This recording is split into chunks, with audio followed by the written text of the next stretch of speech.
E eu quero relembrar uma das cenas que mais emocionou as pessoas lá no nosso especial de Natal de 2020, que foi o Álvaro tocando enquanto era lida a Carta Testamento de Beethoven. Vamos ver?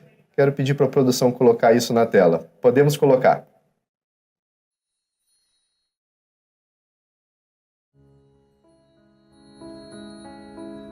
Ó homens que me tendes em conta de rancoroso, insociável e misantropo, como vos enganais? Não conheceis as secretas razões que me forçam a parecer desse modo. Meu coração e meu ânimo sentiam-se desde a infância inclinados para o terno sentimento de carinho e sempre estive disposto a realizar generosas ações. Porém, considerai que de 6 anos a esta parte, vivo sujeito a triste enfermidade, agravada pela ignorância dos médicos. Iludido constantemente na esperança de uma melhora, fui forçado a enfrentar a realidade da rebeldia desse mal, cuja cura, se não for de todo impossível, durará talvez anos. Nascido com temperamento vivo e ardente, sensível mesmo às diversões da sociedade, vi-me obrigado a isolar-me numa vida solitária. Por vezes, quis colocar-me acima de tudo, mas fui então duramente repelido, ao renovar a triste experiência da minha surdez. Como confessar esse defeito de um sentido que devia ser em mim mais perfeito que nos outros, de um sentido que em tempos atrás foi tão perfeito como poucos homens dedicados à mesma arte possuíam? Não me era contudo possível dizer aos homens: falai mais alto, gritai, pois estou surdo. Perdoai-me se me vedes afastar-me de vós. Minha desgraça é duplamente penosa, pois além do mais faz com que eu seja mal julgado. Para mim já não há encanto na reunião dos homens, nem nas palestras elevadas, nem nos desabafos íntimos. Só a mais estrita necessidade me arrasta à sociedade. Devo viver como um exilado. Se me acerco de um grupo, sinto-me preso de uma pungente angústia, pelo receio que descubram meu triste estado. E assim vivi este meio ano em que passei no campo. Mas que humilhação quando ao meu lado alguém percebia o som longínquo de uma flauta e eu nada ouvia. Ou escutava o canto de um pastor e eu nada escutava. Esses incidentes levaram-me quase ao desespero e pouco faltou para que com minhas próprias mãos eu pusesse fim à minha existência. Só a arte me amparou. Pareceu-me impossível deixar o mundo antes de haver produzido tudo o que eu sentia me haver sido confiado. Paciência é só o que aspiro até que as parcas inclementes cortem o fio de minha triste vida. Melhorarei talvez e talvez não. Mas terei coragem. Na minha idade, já obrigado a filosofar, não é fácil. E mais penoso ainda se torna para o artista. Meu Deus, sobre mim deita o teu olhar. Ó homens, se vos cair isto um dia debaixo dos olhos, vereis que me julgaste mal. O infeliz consola-se quando encontra uma desgraça igual à sua. Tudo fiz para merecer um lugar entre os artistas e entre os homens de bem. Peço-vos, meus irmãos, assim que eu fechar os olhos, fazer-lhe em meu nome o pedido de descrever a minha moléstia e juntai a isto que aqui escrevo, para que o mundo, depois de minha morte, se reconcilie comigo. Declaro-vos ambos herdeiros de minha pequena fortuna. Reparte-a honestamente e ajudai-vos um ao outro. A ti, Carl, agradeço as provas que me deste ultimamente. Meu desejo é que seja a tua vida menos dura que a minha. Recomendai a vossos filhos a virtude. Só ela poderá dar a felicidade, não o dinheiro. Digo-vos por experiência própria. Só a virtude me levantou de minha miséria. Só ela e a minha arte devo não ter terminado em suicídio os meus pobres dias. Adeus e conservai-me vossa amizade. Minha gratidão a todos os meus amigos. Sentir-me-ei feliz debaixo da terra, se ainda vos puder valer. Recebo com felicidade a morte. Se ela vier antes que realize tudo o que me concede minha capacidade artística, virá cedo demais e eu a desejaria mais tarde. Entretanto, sentir-me-ei contente, pois ela me libertará de um tormento sem fim. Venha quando quiser, e eu corajosamente a enfrentarei. Adeus, e não vos esqueçais inteiramente de mim na eternidade. Sede felizes.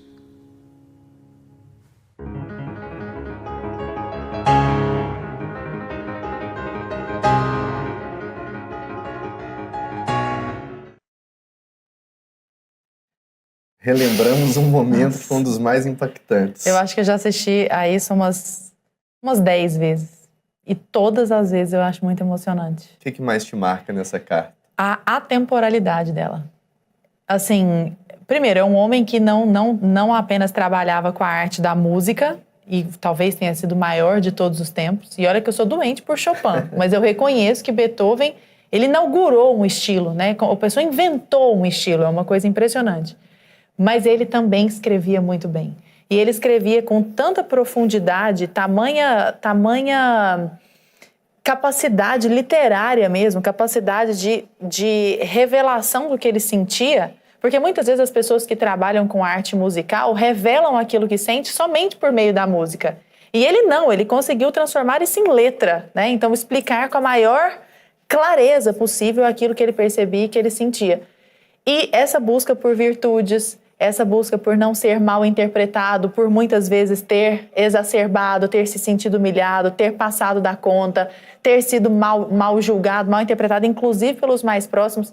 Isso é um sentimento que, imagino eu, perpassa a cabeça de muita gente em todos os tempos. Então, essa é a definição de um clássico, né? É aquilo que é atemporal, ele sobrevive ao teste do tempo. Uma carta dessa poderia ter sido escrita hoje, por alguém que vive essas angústias Ela hoje. serve para nós hoje, nos impacta, serve também para alguém que vá ler esta carta daqui a 100 anos. Daqui a 1000. Serviu para quem a leu 100 anos antes de nós. Que as dores humanas não têm data, né?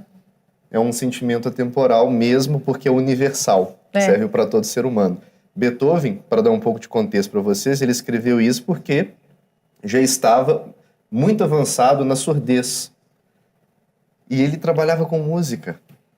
Trabalhando com música, ele não conseguia mais ouvir. Por fim, ele encostava o ouvido no piano para compor com a reverberação das cordas.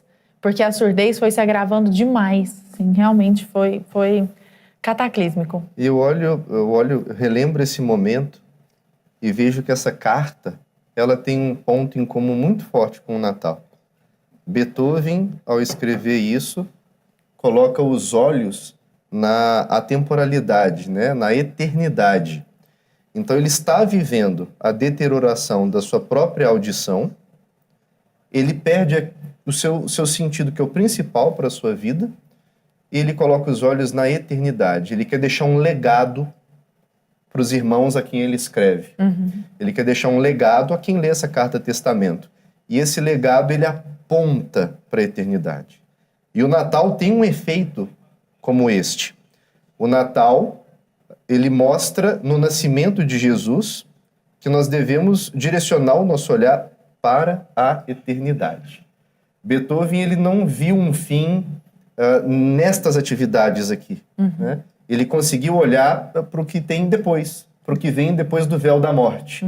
Tá? Depois que esse véu se descortina e esta vida fica opaca, mas a próxima vida, né, se torna nítida para os meus olhos, agora espirituais. Né? A hora que eu estou na eternidade, o que eu deixei para quem fica? Essa é uma reflexão que você pode ter. O que você deixa de legado? O que você deixa para aqueles que estão ao seu entorno?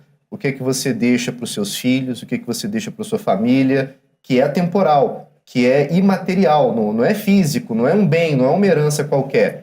É esse legado. E o Beethoven fez isso. Interessante como são os sofrimentos mais profundos. Somente eles, infelizmente, essa é a estrutura da realidade, a dinâmica do ser humano, que nos deixam cara a cara com a eternidade. Então é sempre a proximidade da morte, do sofrimento, que faz com que nós tenhamos esse olhar transcendental, sabe?